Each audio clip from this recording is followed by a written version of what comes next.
Micrometer, इसको हम क्या लिखेंगे 48 माइक्रोमीटर। तो होपफुली ये सबको क्लियर होगा कि इस तरह से हम लोग ये यूज़ करते हैं। तो जल्दी से पहले टेबल नोट करना है। टेबल नोट करने के लिए 1 मिनट मिलेगा, एंड टेबल नोट करने के बाद हम लोग एग्जाम्पल्स नोट करेंगे, उसके लिए भी 1 मिनट मिलेगा। So heading is SI prefix that is power of 10।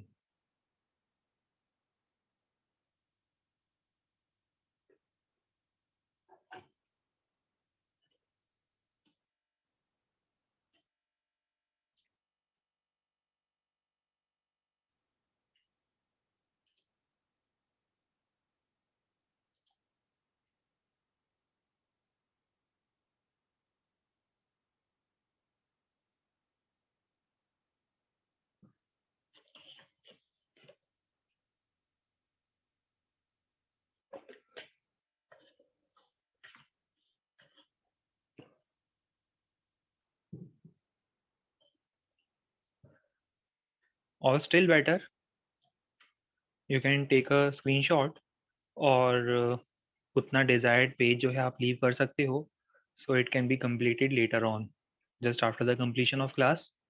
ये आप नोट कर सकते हो, है ना, it will be much better. So मैं रिकमेंड कर रहा हूँ कि आप इसका स्क्रीनशॉट ही ले लो, just take a screenshot of this. ये ले लिया स्क्रीनशॉट। अब सेकंड स्क्रीनशॉट हमें लेना है इसका, यहाँ तक का। चलिए, and we are done with SI prefixes. ये जो SI प्रीफिक्स थे उसकी बात करी।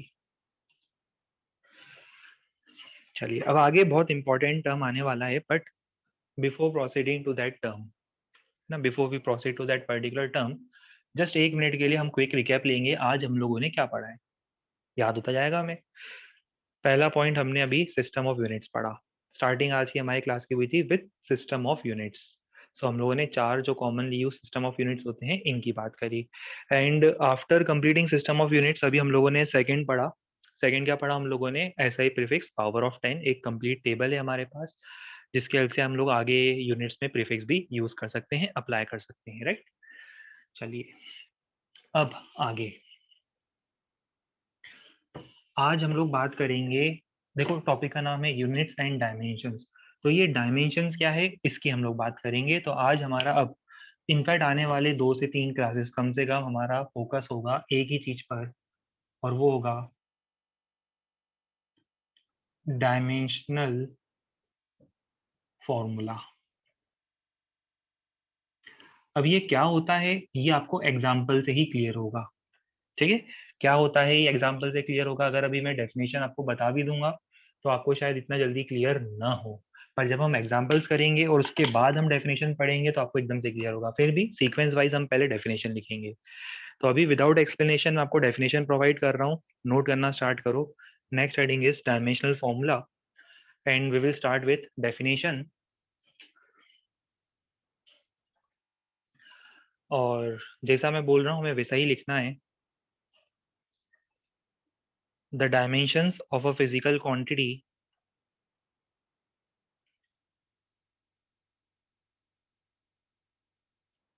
the dimensions of a physical quantity are the powers. The dimensions of a physical quantity are the powers, are the powers to which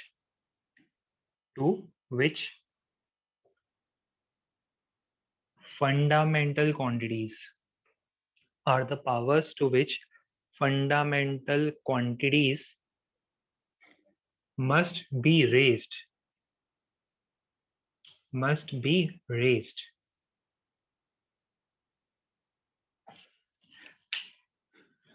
must be raised in order to, must be raised in order to obtain, in order to obtain that physical quantity, must be raised in order to obtain that physical quantity.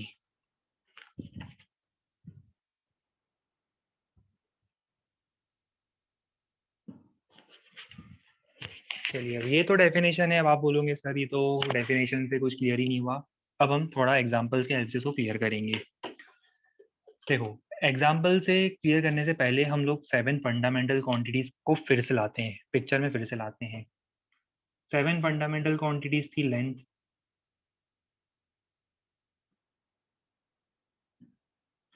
Mass, time, उसके बाद temperature, उसके बाद current, अभी note मत करना, फिर amount of substance, finally luminous intensity.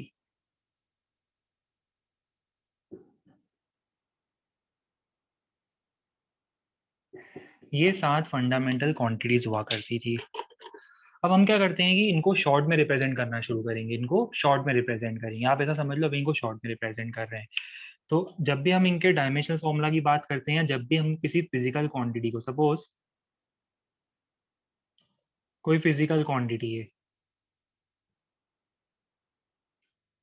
थोड़ी देर बाद इन सबका सेंस समझ में आएगा ना, अभी चिंता मत करना ये सब क्या चल रहा है। 10-15 मिनट बाद आपको एकदम से क्लियर होगा कि अच्छा ये डायमेंशनल फॉर्मूला होता है। अभी बस जो मैं बोल रहा हूँ उसको फॉलो करते जाएंगे हम। 15 मिनट्स बाद सारी चीजें ऑटोमेटिकली आपके माइंड में पिक्चर क्लियर होगी जब मैं आपको डेफिनेशन समझाऊंगा। जब भी हम किसी फिजिकल क्वांटिटी को स्क्वायर ब्रैकेट में इंक्लोज करते हैं, ये जो स्क्वायर ब्रैकेट होता है इन जनरल ये एक सिंबल होता है फिजिक्स में। जब भी हमने किसी क्वांटिटी को स्क्वायर ब्रैकेट में इंक्लोज करा मतलब हम उस क्वांटिटी का क्या फाइंड करना चाह रहे हैं? डायमेंशनल फॉर्मूला, ठीक है। कोई भी हमें फिजिकल क्वांटिटी दिखी, सपोज आपको एक फिजिकल क्वांटिटी दिखती है, सपोज एक फिजिकल क्वांटिटी दिखी, आपने देखा रही है तो फिजिकल क्वांटिटी है। इसके पास क्या होता है? इसके पास एक वैल्यू होती है, इसके पास एक वैल्यू होती है। वैल्यू मतलब जैसे एग्जांपल आपसे कहते हैं कि सपोज एनर्जी है 20 जूल, तो इसके पास क्या है, ये है value, it is called value. ये है वैल्यू, ये है यूनिट, ये इसकी यूनिट है। Value is 20, unit is joule. पर इसके अलावा इसके पास एक डायमेंशन फॉर्मूला होता है। तो जब भी आपको इसका डायमेंशनल फॉर्मूला फाइंड करना हो तो आप इसको इसे इंक्लूड करोगे स्क्वायर ब्रैकेट में। तो हम समझ जाएंगे कि आप क्या फाइंड करना चाह रहे हो, आप इसका डायमेंशनल फॉर्मूला फाइंड करना चाह रहे हो। It will become very clear कि हम इसका डायमेंशनल फॉर्मूला फाइंड करना चाह रहे हैं। हमें नंबर से मतलब नहीं है इसके, हमें इसके यूनिट से मतलब नहीं, हम इसका डायमेंशनल फॉर्मूला फाइंड कर रहे हैं। क्या है वो हम बताएंगे अभी थोड़ी देर में। अब क्या होता है, ये 7 फंडामेंटल क्वांटिटीज है ना, इनको हम शॉर्ट में रिप्रेजेंट करते हैं कैसे। इनको शॉर्ट में हम रिप्रेजेंट करते हैं ऐसे। लेंथ को रिप्रेजेंट करेंगे हम एल से, शॉर्ट में dimensional formula of length short में लिखेंगे। जब भी लेंथ की बात आएगी शॉर्ट में लेंथ का डायमेंशनल फॉर्मूला एल। मास की बात आएगी एम, टाइम की बात आएगी टी, टेम्परेचर की बात आएगी के। अब आप सोचिए सर, हम तो पहले टेम्परेचर टी से रिप्रेजेंट करते थे, टाइम स्मॉल टी से। चिंता मत करो, अभी फॉलो करो बस जो मैं बोल रहा हूँ उसको। हम टाइम के डायमेंशनल फॉर्मूला को टी से, टाइम को इन शॉर्ट टी से रिप्रेजेंट कर रहे हैं, टेम्परेचर को के से। फिर आप बोलोगे सर हम करंट को तो आई से रिप्रेजेंट करते थे, हम करेंगे इसको ए से। जो स्टैंडर्ड प्रोसेस अभी हमें यूज करना है, dimensional formula. Dimensional formula of amount of substance will be mole, luminous intensity will be CD candela. पर अब इंटरेस्टिंग बात क्या है, आज हम लोग सिर्फ इन 3 पर फोकस करने वाले हैं। आज हमारा जो पूरा फोकस होगा वो इन 3 पर ही होगा। धीरे धीरे बाकी भी इंट्रोड्यूस होते जाएंगे, बट अभी हमारा primary focus, our primary focus will be on these 3 quantities, 3 fundamental quantities। पर आपको करना क्या है, आपको भी पूरा टेबल ड्रॉ करना है। और अभी मैं डेफिनेशन एक्सप्लेन नहीं करूंगा, थोड़ी देर बाद आपको समझ में आएगी डेफिनेशन क्या है। अभी आप जैसा बोल रहा हूँ बस वैसा नोट करते जाओ। Things will start making sense after some 15 or 20 minutes। अभी बस हम इनको शॉर्ट में रिप्रेजेंट कर रहे हैं, हमें इन्हें बार बार इतना बड़ा ना लिखना पड़े फिजिक्स में, तो हमने इनको शॉर्ट में रिप्रेजेंट करना स्टार्ट कर दिया।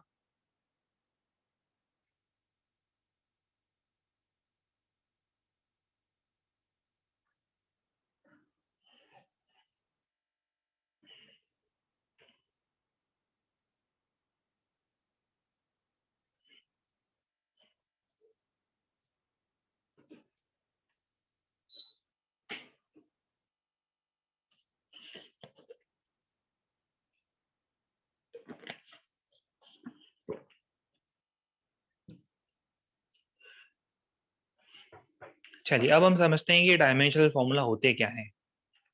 देखो हमें पता है कि अब ये 7 क्वांटिटीज के अलावा, इन 7 क्वांटिटीज के अलावा जितनी भी क्वांटिटीज ऑफ फिजिक्स में आएगी, area, volume, density, force, pressure, acceleration, velocity, energy, momentum, electric field, magnetic field, voltage, charge, जितनी भी क्वांटिटीज, रेजिस्टेंस, स्पेसिफिक रेजिस्टेंस, जितनी भी क्वांटिटीज अब आएगी वो सब इन क्वांटिटीज से किसी ना किसी कॉम्बिनेशन पे डिपेंड करेगी। हमें पता है ना, क्योंकि ये तो फंडामेंटल है।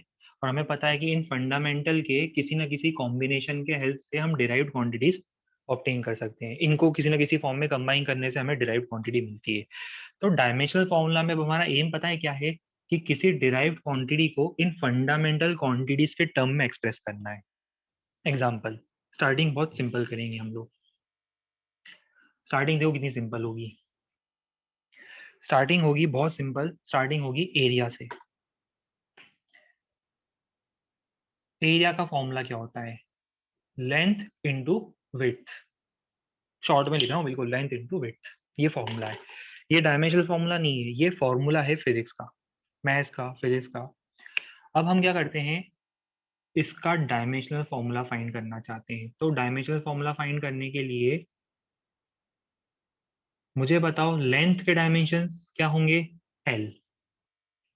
विड्थ, विड्थ को भी किसमें मेजर करोगे आप, विड्थ को भी एल में ही मेजर करोगे। लेंथ को एल में मेजर करेंगे, विड्थ, अगर मैं आपसे बोलता हूँ लेंथ मेजर करो फिर बोलता हूँ विड्थ मेजर करो, तो विड्थ भी तो एक तरह से मीटर वगैरह में ही होगी। तो ये दोनों लेंथ के डायमेंशन है, तो ये हो जाएगा एल स्क्वायर। ये फॉर्मूला नहीं है, ये डायमेंशनल फॉर्मूला है। तो हम क्या बोलेंगे, इसको लिखने का तरीका होता है फिजिक्स में, इसको ऐसे नहीं लिखते, कई बार हम लोग ऐसे लिखते हैं m0 L2T0। ठीक है, एक कन्वेंशन होता है कि क्या करते हैं हम, MLOT अगर नहीं भी हो किसी में तो भी इंट्रोड्यूस कर देते हैं, नहीं भी करो चल जाता है, बट देखने में अच्छा लगता है। इसका मतलब क्या है, area is not dependent on mass, area has zero dimensions of mass, area has zero dimensions of mass, second dimension और second power of length, and zero dimension of time. So आपको अभी क्लियर होना चाहिए कि area is a derived quantity, और इसको हम लोग फंडामेंटल क्वांटिटीज के कॉम्बिनेशन के फॉर्म में रिप्रेजेंट करना चाह रहे हैं। देखो ये फंडामेंटल क्वांटिटीज है, इसके कॉम्बिनेशन में रिप्रेजेंट करना चाह रहे हैं, तो एरिया कैसे फॉर्म होगा, एरिया लेंथ की सेकेंड पावर से, लेंथ की सेकेंड ऑर्डर पावर, लेंथ का सेकेंड डायमेंशन हमें एरिया देगा। टाइम और मास पर एरिया डिपेंड नहीं करेगा, तो ये होता है एरिया का डायमेंशनल फॉर्मूला। तो देखो हमने वही लिखा था डेफिनेशन में, the dimensional formula of a physical quantity, dimensional formula of a physical quantity represents the powers, ये powers होती है, represents the powers to which ये fundamental quantities होती है, to which fundamental quantities must be raised, कितने power चढ़ानी पड़ेगी in order to obtain that physical quantity। ठीक है, MLT लेने के पीछे ऐसा कोई स्पेसिफिक रीजन नहीं, क्योंकि जनरली 70-80% क्वांटिटीज MLT पे डिपेंड करती है, इसीलिए MLT लिखना जरूरी है। ठीक है, आप बस इसको ऐसे समझो कि ऐसा ही ने कहा कि दिखने में अच्छा लगता है, MLOT लिखना है। कोई और क्वांटिटी आएगी आगे, जैसे आगे हो सकता है टेम्परेचर आ जाए, आगे हो सकता है कि टेम्परेचर के साथ मोल आ जाए, तो वो भी लिखना जरूरी है फिर, पर MLT तो आपको लिखना ही है। ठीक है, इसे आप स्टैंडर्ड मान के चलो कि ये स्टैंडर्ड है जिसमें हम MLT इंक्लूड करते हैं। चलिए अभी कुछ और एग्जाम्पल देखते हैं, आपको है ना नंबर वाइज लिखते जाना है, ये एक एग्जाम्पल हो गया। चलिए second example, volume. Let's talk about volume. Volume का फॉर्मूला लेंथ, विड्थ और हाइट, पर हमें डायमेंशनल फॉर्मूला फाइंड करना है, तो डायमेंशनल फॉर्मूला क्या हो जाएगा, length, width and height, all the three will be measured in L, तो इट विल बी L3। तो वॉल्यूम के लिए लिखूंगा, it will not depend on mass, mass की जीरो पावर, लेंथ की थर्ड पावर एंड टाइम की zero power in terms of fundamental quantities, this will be the dimensional formula of volume. ये volume का formula नहीं है, ये volume का formula नहीं है, ये वॉल्यूम का डायमेंशनल फॉर्मूला है, जो हमें सिर्फ इतना बताता है कि वॉल्यूम लेंथ के थर्ड ऑर्डर पर डिपेंडेंसी रखता है, it depends on third order और third power of fundamental quantity length. चलिए क्विकली और एग्जांपल्स देखते हैं। डेंसिटी, अब आप लोग हेल्प कर सकते हो डेंसिटी में। Density is equal to mass by volume. पहले तो हम फॉर्मूला लिखेंगे, देखो हर बार हम सबसे पहला स्टेप क्या होता है, सबसे पहले स्टार्टिंग विल बी कि हम स्टार्टिंग स्टेप विल बी हम फॉर्मूला लिखेंगे, पहले तो फॉर्मूला लिखेंगे डेंसिटी का, फिर उसके बाद अब हम बात करेंगे डायमेंशनल फॉर्मूला की। मास के लिए m, मास के लिए m। अच्छा कई बार क्या होता है, बिगनर लोग ये मिस्टेक करते हैं, लेंथ के लिए मीटर तो m लिख देते हैं, लेंथ को m मान लेते हैं, नहीं, m मतलब यहाँ पे लेंथ की बात मीटर में नहीं चल रही है यहाँ पे, क्योंकि ये बात होता है ना, m मतलब लेंथ आ गया, लेंथ आ गया तो आपने लेंथ को लिख दिया मीटर और m की पावर 3 चढ़ा दिया, नहीं करेंगे ऐसी मिस्टेक। लेंथ को शॉर्ट हैंड में रिप्रेजेंट करेंगे L से, मास को कैपिटल M से, टाइम को कैपिटल D से। ऐसा नहीं कि लेंथ आया तो m लिख दिया, मीटर में लेंथ है, नहीं, ये मास है, मास होगा कैपिटल M, M का शॉर्ट हैंड रिप्रेजेंटेशन M, मास का short hand representation capital M। Volume के लिए क्या लिखेंगे, अभी 2 मिनट पहले लिखा, अभी तो एल क्यूब लिखते हैं, थोड़ी देर के लिए, थोड़ी देर के लिए एल क्यूब लिख देते हैं, शॉर्ट, बिल्कुल शॉर्ट, वॉल्यूम के लिए एल क्यूब। जब इसको हम प्रॉपरली लिखेंगे तो क्या लिखेंगे, अब प्रॉपरली अगर लिखना हो तो हम इसको लिखेंगे m⁻1 L⁻³ and t⁻0। T पे क्योंकि डिपेंड ही नहीं कर रहा है और लेंथ को ऊपर ले जाओगे तो -3 होगा और m तो 1 है ही, तो ये हो जाएगा डायमेंशनल फॉर्मूला ऑफ डेंसिटी। बहुत इजी प्रोसेस है, इससे इजी प्रोसेस हो नहीं सकता है। अच्छा अब हमारे माइंड में यहाँ पर आता भी है कि इसका यूज क्या है, सर हम ये सब कुछ लिख तो रहे हैं पर अगर हम ये सब कुछ फाइंड कर रहे हैं तो इसका हम यूज क्या करेंगे फिजिक्स में। यूज है, बहुत बड़ा यूज होगा इन सब का। आज से आने वाले 1-2 क्लासेस के बाद हम यूज भी बताएंगे कि इस तरह से लिखने के क्या बेनिफिट होते हैं, यूज एप्लीकेशंस उनकी भी बात करेंगे, बट अभी फॉर द नेक्स्ट 2 और 3 classes our immediate possible concern is कि हम सिर्फ डायमेंशनल फॉर्मूला लिखेंगे, यूज क्या है, एप्लीकेशन पार्ट क्या है, वो उसके बाद हम स्टडी करेंगे प्रोसेस में। अभी सिर्फ बात चल रही है कि डायमेंशनल फॉर्मूला फाइंड कैसे किया जाता है। चलिए यहाँ तक तो बेसिक कुछ हमने फिजिकल क्वांटिटीज की बात करी। अभी इसी सीक्वेंस को थोड़ा और आगे बढ़ाते हैं। काइनेमेटिक्स। काइनेमेटिक्स के अंदर भी कुछ फिजिकल क्वांटिटीज आएगी। काइनेमेटिक्स के अंदर सपोज लेट अस से स्पीड स्पीड की बात करते हैं। हमें ऐसे ऑर्डर में लिखते जाना है, ऑर्डर होता जाएगा, क्वांटिटीज आती जाएगी बहुत सारी। अगले 1-2 दिन तक फिजिक्स के 11th-12th सारे टॉपिक्स की क्वांटिटीज आएगी। Resistance, voltage, capacitance, electric field, magnetic field, बहुत सारी क्वांटिटीज हम लाएंगे। सबको आपको सीक्वेंस वाइज लिखते जाना है। स्पीड। स्पीड क्या होता है? सबसे पहला स्टेप फॉर्मूला लिखेंगे, डिस्टेंस अपॉन टाइम, स्पीड का फॉर्मूला। पर हमारा कंसर्न फॉर्मूले से तो है ही नहीं, अभी हमारा कंसर्न किससे है? डायमेंशनल फॉर्मूले से है। तो लगा दो dimensional formula. Distance, distance, length, time T. इसको अब अच्छे से लिखना पड़ेगा, तो क्या लिखेंगे? और अच्छे से लिखना चाहते हैं हम तो लिख दो अच्छे से। मास तो है ही नहीं इसमें, लेंथ है फर्स्ट पावर और टाइम है माइनस फर्स्ट पावर, ये ज्यादा अच्छे से लिख दिया हमने इसको। तो ये होगा डायमेंशनल फॉर्मूला ऑफ स्पीड। ठीक है, चलिए 1 मिनट अभी नोट नहीं करना है, पहले समझेंगे। एक्सेलरेशन, कम ऑन, चलो एक्सेलरेशन की बात करते हैं। रफ सेंस में मैं इसको क्या लिखूं? Change in velocity upon change in time. यही होता है acceleration, change in velocity upon change in time. पर मुझे तो डायमेंशनल फॉर्मूला फाइंड करना है। अब मुझे ये बताओ कि न्यूमरेटर में क्या आएगा। न्यूमरेटर में देखो, स्पीड में चेंज है या वेलोसिटी में चेंज है? भाई वेलोसिटी में चेंज भी तो वेलोसिटी के टर्म्स में आएगा। अगर हम 5 मीटर पर सेकेंड में से 2 मीटर पर सेकेंड माइनस करेंगे तो हमें 3 केजी थोड़ा ना मिलेगा। हमें क्या मिलेगा? हमें 3 एम्पियर थोड़ा ना मिलेगा। हमें 3 वोल्ट या 3 केल्विन थोड़ा ना मिलेगा। हमें क्या मिलेगा? हमें जो मिलेगा वो तो फिर भी मीटर पर सेकेंड ही मिलेगा। मतलब हमें मीटर पर सेकेंड मतलब वेलोसिटी के ही तो डायमेंशन मिलेंगे। और वेलोसिटी के डायमेंशन क्या होते हैं? m0 l1 t-1। Velocity, speed, इनके डायमेंशन ये होते हैं। डिवाइडेड बाय टाइम, में से टाइम सब्ट्रैक्ट करेंगे तो टाइम ही तो मिलेगा। 5 सेकंड में से 2 सेकंड माइनस करेंगे तो 3 सेकंड मिलेगा। ये देखो लिख देते हैं आपके लिए। 5 में से 2 सेकंड माइनस करेंगे 3 सेकंड मिलेंगे, तो टाइम तो फिर भी वही रहेगा, सेकंड में रहेगा। तो नीचे डिवाइड बाई टी। थोड़ा और अच्छे से लिखेंगे इसको अरेंज करके, तो क्या लिखेंगे? m0 l1 t-2।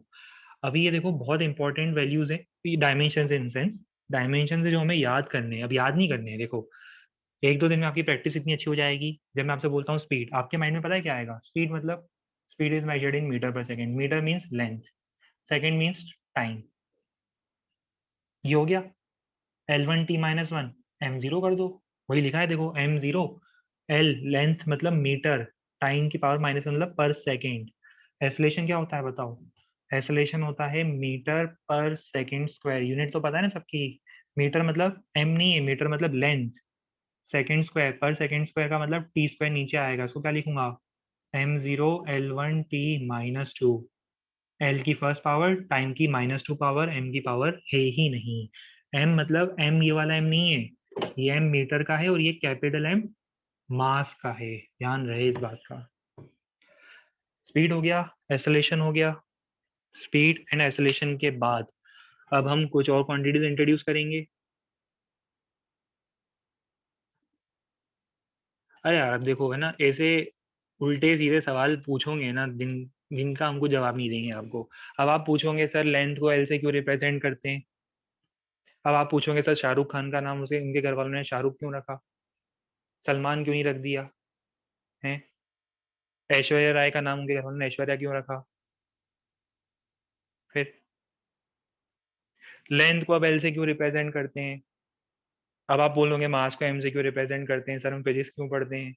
तो ऑब्वियसली बात है कि इट शुड बी अंडरस्टूड कि दे आर रिप्रेजेंटेशन। एक बार डिसाइड कर लो क्या रिप्रेजेंट करना है, बार बार उसी से रिप्रेजेंट करेंगे, है ना? सो अब अगर हम 11th क्लास के स्टूडेंट्स हैं तो I expect some sort of maturity level कि हम लोग एकदम से मैच्योर हो गए होंगे। बिकॉज राइट नाउ हम लोग अब नेशनल प्लेटफॉर्म की एग्जाम के लिए प्रिपेयर करें ना, नेशनल लेवल की एग्जाम के लिए, नेशनल लेवल के एग्जाम के ऊपर आ चुके हैं। तो such type of questions will not be entertained in the class कि सर लेंथ को एल से क्यों रिप्रेजेंट करते हैं, राइट? लेंथ का रिप्रेजेंटेशन है, वी हैव डिसाइडेड कि इसको हम एल से रिप्रेजेंट करेंगे, मास को हमने डिसाइड कर लिया एक बार एम से रिप्रेजेंट करेंगे, टाइम को टी से रिप्रेजेंट करेंगे, बस एक बार डिसाइड कर लिया, नाम तो देना पड़ता है हर चीज को।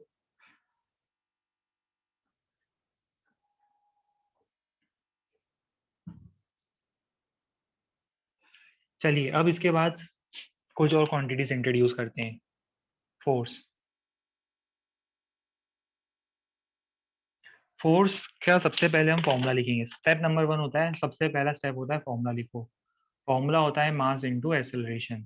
स्टेप नंबर 1 इज फॉर्मूला लिखेंगे, force is mass into acceleration. After that हमें डायमेंशनल फॉर्मूला फाइंड करना है। क्विकली, मास के लिए एम, मास तो फंडामेंटली है, एक्सेलरेशन डिराइव्ड है। एक्सेलरेशन के लिए देखो क्या लिखा था हमने, m0 l1 t-2। ये m की पावर 1 है, ये m की पावर 0 है, मल्टीप्लीकेशन में क्या होगा, सिर्फ m की पावर 1 ही रहेगा, है ना? ये l की पावर 1 है और ये t की पावर -2 है। तो फोर्स के लिए हो जाएगा m1 l1 t-2। Again it is very important, एक दो दिन में आपको प्रैक्टिस हो जाएगी। कोई हमसे पूछता है फोर्स के लिए, आप डायरेक्ट बताओगे कि फोर्स के लिए it will B m1 l1 t-2, direct practice आप बता दोगे। चलिए फोर्स के बाद और थोड़ा आगे बढ़ते हैं। फोर्स के बाद अब हम बात करते हैं प्रेशर की।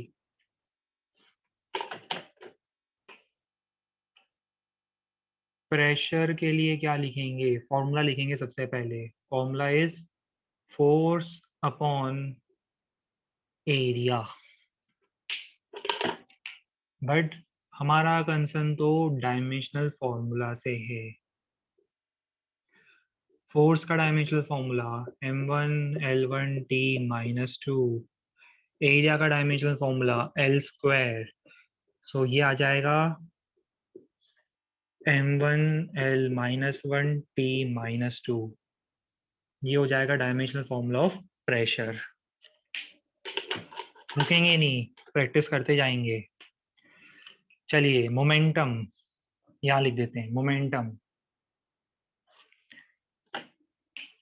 मोमेंटम सुना है? हम बात कर रहे हैं लीनियर मोमेंटम की। लीनियर मोमेंटम क्या होता है, mass into velocity. Linear momentum होता है मास इनटू वेलोसिटी। मास के लिए m, मास के लिए m, वेलोसिटी के लिए l1 t-1। तो लीनियर मोमेंटम के लिए क्या जाएगा, लीनियर मोमेंटम को रिप्रेजेंट करते हैं स्मॉल p से फिजिक्स में, m1 l1 t-1। Sequence wise note करते जाना है, रुकना कहीं भी नहीं है, नोट करते जाना है। प्रेशर आया, फोर्स के बाद प्रेशर आया, प्रेशर के बाद लीनियर मोमेंटम आया। ये हम लोग धीरे धीरे फिजिकल क्वांटिटीज में आगे प्रोसीड करते जा रहे हैं।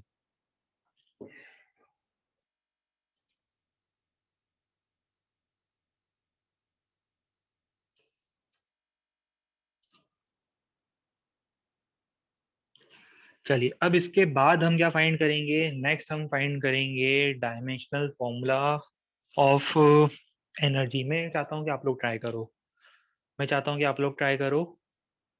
Find the dimensional formula of, question is very simple, find the dimensional formula of energy. Find the dimensional formula of energy.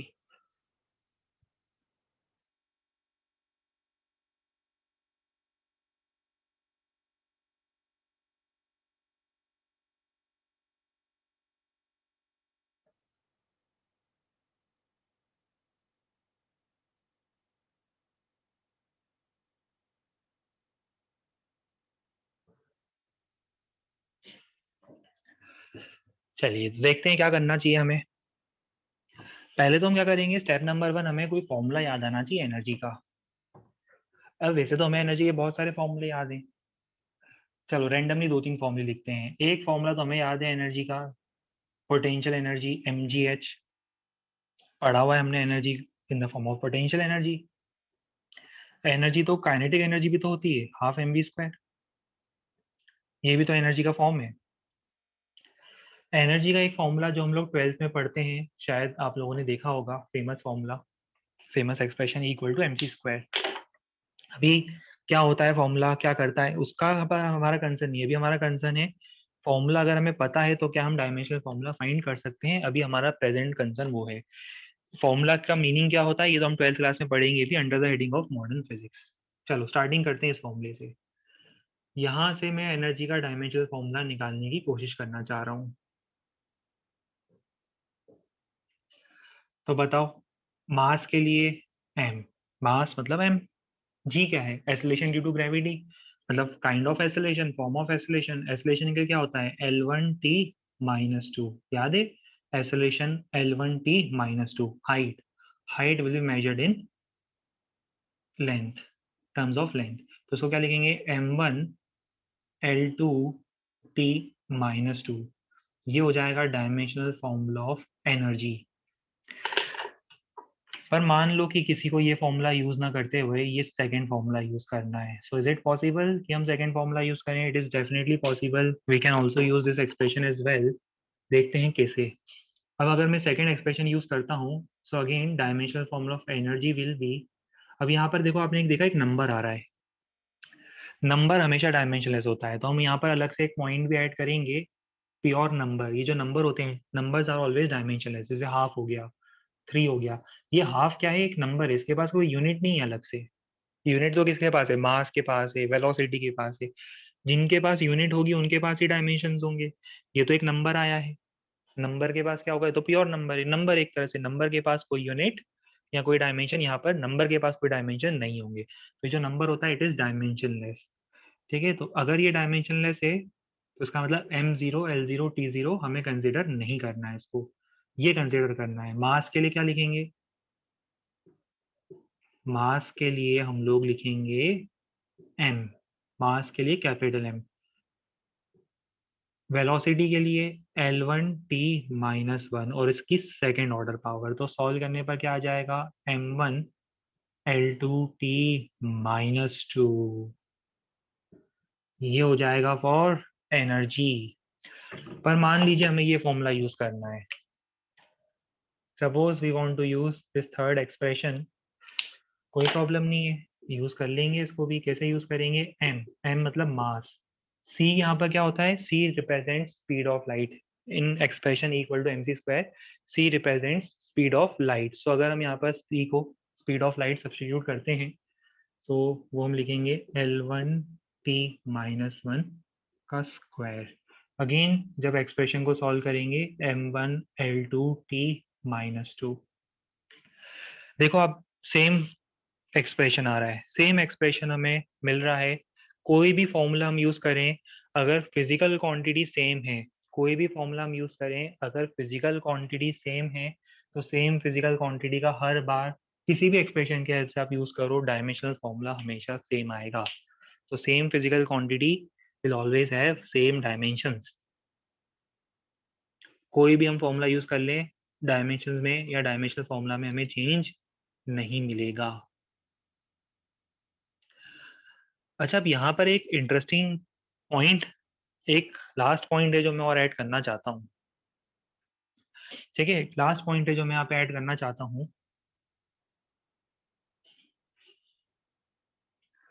जैसे अभी हमने एनर्जी का फाइंड करा, अभी फिजिक्स में कुछ और नई क्वांटिटीज हम ऐड कर रहे हैं। वर्क, वर्क के लिए हम क्या लिखते हैं, force into displacement. Work done का फॉर्मूला फोर्स इनटू डिस्प्लेसमेंट। तो डायमेंशनल फॉर्मूला ऑफ वर्क क्या होगा, dimensional formula of force, dimensional formula of displacement. Force के लिए क्या होता है, M1L1T माइनस टू, आज ही डिराइव करा है फोर्स के लिए, M1L1T minus two. Displacement L, displacement L, इसको सॉल्व करेंगे तो क्या आएगा, M1L2T माइनस टू। ये हो जाएगा वर्क का। अच्छा, यहाँ पर मैं भी इसका सिग्निफिकेंस बताऊंगा कि मैं इसको साइड बाय साइड क्यों लिखता जा रहा हूँ, मैं इसका सिग्निफिकेंस बताऊंगा, बट मैं एक फिजिकल क्वांटिटी और ऐड करूंगा जो हम आगे फिजिक्स में पढ़ेंगे रोटेशनल मोशन में। काफी लोगों को मीनिंग पता होगा, अगर किसी को मीनिंग नहीं पता है तो चिंता मत करना, हम आगे पढ़ेंगे। इसको लिखते हैं टॉर्क, इसको हम बोलते हैं टॉर्क, टाउ। ये इस तरह से लिखा जाता है, ये होता है टाउ। आगे रोटेशनल मोशन हमारे मैकेनिक्स में एक टॉपिक है जहां पर हम इसको डिटेल में स्टडी करेंगे, टॉर्क क्या होता है। ठीक है, आपने सुना होगा वैसे टॉर्क, जब आप मोटर बाइक्स की बात करते हुए, जब कार के इंजन की बात करते हो, तो कार के इंजन की जो हम लोग कार के इंजन में बोलते हैं कि इतने पर्टिकुलर वो जो व्हील है उसमें व्हील में इतना टॉर्क लग रहा है, व्हील में इतना टॉर्क मिलेगा आपको। इंजन की जब हम बात करते हैं तो जो इन जनरल पंप्स होते हैं, इंजन होते हैं, वो बताते हैं कि कितना टॉर्क प्रोड्यूस कर सकते हैं। तो टॉर्क बेसिकली एक टेंडेंसी होती है रोटेशनल मोशन को मेजर करने की, डिटेल रोटेशनल मोशन में आएगा। इसका फिजिक्स में फॉर्मूला होता है, इसका फॉर्मूला होता है परपेंडिकुलर डिस्टेंस इनटू फोर्स। क्यों होता है, फॉर्मूला क्या करता है, वो हम डिटेल में पढ़ेंगे रोटेशनल मोशन में।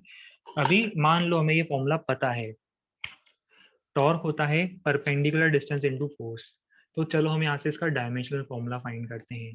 हम किसका डायमेंशनल फॉर्मूला फाइंड कर रहे हैं, हम बात कर रहे हैं किसकी, टॉर्क की, TORQUE, टॉर्क। तो मुझे बताओ कि परपेंडिकुलर डिस्टेंस, भाई डिस्टेंस तो डिस्टेंस ही है, डिस्टेंस तो डिस्टेंस ही है। अब आप इस लाइन का और इस पॉइंट का परपेंडिकुलर डिस्टेंस मेजर करोगे तो वो भी मीटर में आएगा, या डायमेंशन उसके क्या होंगे, लेंथ के होंगे। लेंथ, फोर्स के लिए क्या होता है, फोर्स के लिए M1L1T-2। जब हम इसको मल्टीप्लाई करेंगे हमें क्या मिलेगा, M1L2T-2। अब यहाँ पर देखो स्टोरी थोड़ी सी इंटरेस्टिंग हो गई है। इंटरेस्टिंग ये हो गई है कि यहाँ मैंने आपके सामने तीन अलग अलग फिजिकल क्वांटिटी लिख दी है। हाँ, वर्क और एनर्जी इक्विवेलेंट होते हैं, है ना, वर्क से हम एनर्जी ऑब्टेन कर सकते हैं और एनर्जी से वर्क जनरेट कर सकते हैं, वो एक अगेन डिफरेंट स्टोरी है। बट क्वांटिटी तो अलग है, होता तो अलग मीनिंग है, थोड़ा सा एनर्जी अलग चीज है, वर्क अलग चीज है, मीनिंग तो थोड़ा अलग होता है। तो देखो बेसिकली मैं ये पॉइंट रेस करना चाह रहा हूँ कि ये तीन अलग अलग क्वांटिटीज लिखी है मैंने आपके सामने। एनर्जी अलग चीज होती है, वर्क अलग चीज है, टॉर्क तो एंटायरली अलग है, रोटेशनल मोशन में यूज होता है, टॉर्क का मीनिंग ही एंटायरली अलग है। ठीक है, टॉर्क तो इन दोनों से कंपेरेबल भी नहीं है। पर देखो फिर भी क्या हो रहा है, तीनों का डायमेंशनल फॉर्मूला सेम आ रहा है। देखो M1L2T-2, यहां से हमें एक चीज समझ में आती है, सेम फिजिकल क्वांटिटी, एनर्जी के मैंने तीन फॉर्मूले लिखे थे थोड़ी देर पहले, तो तीनों फॉर्मूले से एनर्जी का डायमेंशनल फॉर्मूला सेम आया था। Same physical quantity will never have different dimensions, मतलब उसके डायमेंशन हमेशा एनर्जी के आप किसी भी फॉर्मूले से फाइंड करोगे आपको सेम ही मिलेगा। बट पॉसिबिलिटी है कि different physical quantities can also have same dimensions. देखो, different physical quantities in physics can also have same dimensions, but same physical quantity can not have different dimension. ऐसा नहीं कर सकते, आज आपने एनर्जी का डायमेंशनल फॉर्मूला ये लिखा, कल कोई नया फॉर्मूला पढ़ लिया और नए फॉर्मूले से डायमेंशनल फॉर्मूला ये आ गया ना। एनर्जी का आप कोई भी फॉर्मूला यूज करो, same physical quantity will always have same dimension, उसका डायमेंशन फॉर्मूला कभी चेंज नहीं होगा। चाहे आप एनर्जी का कोई भी फॉर्मूला आप बुक में से देख लो, 10 15 20 जितने भी एनर्जी के फॉर्मूले होते हैं, आगे जाके बहुत फॉर्मूले पढ़ेंगे, किसी भी फॉर्मूले का यूज कर लो, एनर्जी का डायमेंशनल फॉर्मूला अगर एक एक्सप्रेशन से ये आ रहा है तो हर बार यही मिलेगा, कभी चेंज नहीं होगा। बट हाँ, अलग अलग फिजिकल क्वांटिटीज के भी सेम डायमेंशनल फॉर्मूला पॉसिबल है। तो ये स्टेटमेंट हम लोग लिखेंगे, इसके जस्ट नीचे, इसके जस्ट नीचे हम लोग एक स्टेटमेंट लिखेंगे। स्टेटमेंट लिखो, different physical quantities, different physical quantities, जो आपके सामने है अभी तीनों डिफरेंट फिजिकल क्वांटिटीज है, energy work and torque. Different physical quantities may have same dimensions,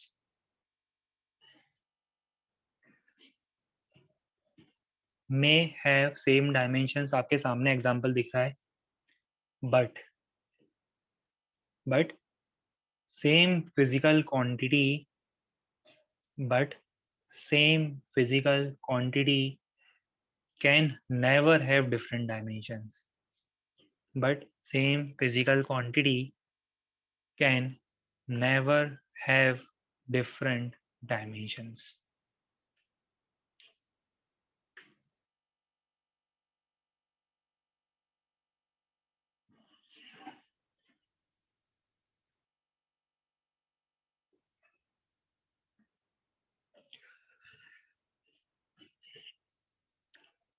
अब बारी है रिकैप की।